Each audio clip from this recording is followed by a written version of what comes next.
Another person who is involved with cheating, of course, is the cheater. So now we are going to talk about the effects of cheating to the cheater's health or mental health. Okay. Number one is guilt and shame. Now, somebody will tell me, coach, parang hindi naman yata kapatimbad-tiwala yan. Ah, naisip na nga nilang mag-cheat eh. Naisip na nga nilang mambabae eh. Naisip na nga niyang manlalaki eh. Do you think he or she will feel guilt and shame? My answer will be yes. But it only depends on how intense it will be. Some people will feel much guilt and shame, especially when they are being caught. And some will just feel it, some will feel it a little bit, but still there is a guilt and shame. But in our society, especially we are masculine society in the Philippines, some boys will be proud, I guess, but there is still a guilt and shame behind the back. Kaya nga sometimes in the deathbed of your lolos and titos, they will say that pinagsisisihan ko na nakarelasyon ko ito during my relationship with my wife or something ganon. There is still guilt and shame, and it's very natural since he is the main offender. Okay? Next would be stress. Ayan na naman. You will tell me, coach, parang di naman totoo din yan. Hindi nga sila na-stress nung sila ay nag-cheat. Ngayon pa ba? Well, I beg to disagree. It's because it's a human nature that we will be stressed, especially if this kind of problem came up. And especially if they really love the person that they are having a relationship with after cheating. To be honest, cheating is a very broad issue. We're just tack we're just tackling the little bit of cheating, which is the mental health. But if we are going to talk about cheating per se, it's a very broad topic.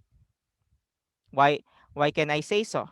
It's because there is there is also a topic of why they cheat, and it is connected with the stress.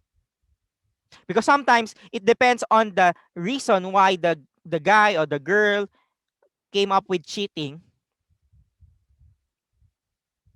There will be stressed. If you observed the earlier vloggers story about cheating, it's been talked about that the guy has a mental problem. Okay? And he became stressed before, during, and after the cheating. And the stress worsened the issue. So stress is really part of the mental health issue of the cheater. Next one will be anger. Now, again, in the victim's mental health issue, it's rage, intense anger. Cheater will still feel anger, not with their uh, girlfriends or boyfriends, but most especially with themselves. Ayan na naman, coach. Hindi ako naniniwala dyan. Ang lakas nga ng loob niya mag-cheat eh. Yes, malakas ang loob niya. Pero with this um, issue that the victim has caught him or her cheating, they will still feel anger with themselves. And this anger can also cause them to be angry with people that is not involved with cheating. But most especially, they will be angry with themselves. Bakit ko nagawa yun? They will ask. Bakit, bakit kailangan kong gawin yon? On what extent? Can I still earn her trust? That's the question re- uh, roaming in their minds. That's the reason why they are angry. Because they will, if the girl or the guy will still accept him or her, just like what that vlogger's story happened, it's a new process of gaining the trust of the people they love. That's the reason why there is still an anger because of the guilt and shame that they felt. Sa maniwala kahit hindi, they will be angry with themselves. Some part. Maybe after the cheating, during the cheating, or way, way back, even though wala na sila with his or her partner. Poor performance at work, or maybe in school, because they are stressed with what they have done. If the victim will have low confidence, the cheater will still have a poor performance because at the back of their mind, they're thinking, why did I do that? How can I gain the trust again of my partner? Or how can I avoid doing this on my future partner? Those dilemmas in their mind will make their performance poor at school or at work. And that's one of the effects of cheating to their mental health. And then lastly, for the cheaters' mental health, broken heart syndromes or stress-induced cardiomyopathy. So what is broken heart syndrome? Sir, niloloko niya naman. Coach, niloloko niya naman kami. Broken heart syndrome, broken heart syndrome. So what is it? Now, broken heart syndrome or stress-induced cardiomyopathy is a temporary heart condition that's often brought on by stressful situation or extreme emotions.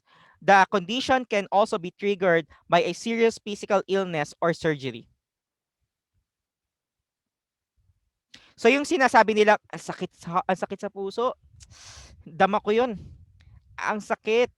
Minsan nagloloko pa tayo, ang sakit sa bangs. Pero yon, this mental issue affects the physical health of the cheater.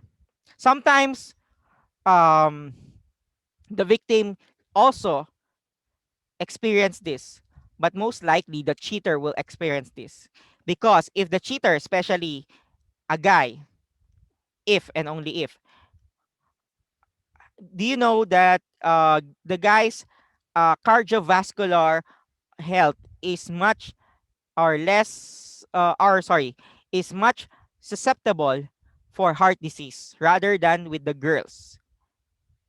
Why? Girls are, they have their ways of sharing their thoughts, saying what they feel or what they felt. But for us guys, we always want to keep inside our heart our feelings. And that's the reason why if they felt guilt and shame, if they are being stressed, anger because of what they did in cheating, this will be affected. Their heart will be affected. They will still also feel broken heart that might cause a physical health issues with their heart. So again, the effects of cheating to the cheater's mental health are guilt and shame, stress, anger, poor performance at work or at home or at school, and then broken heart syndrome or stress-induced cardiomyopathy.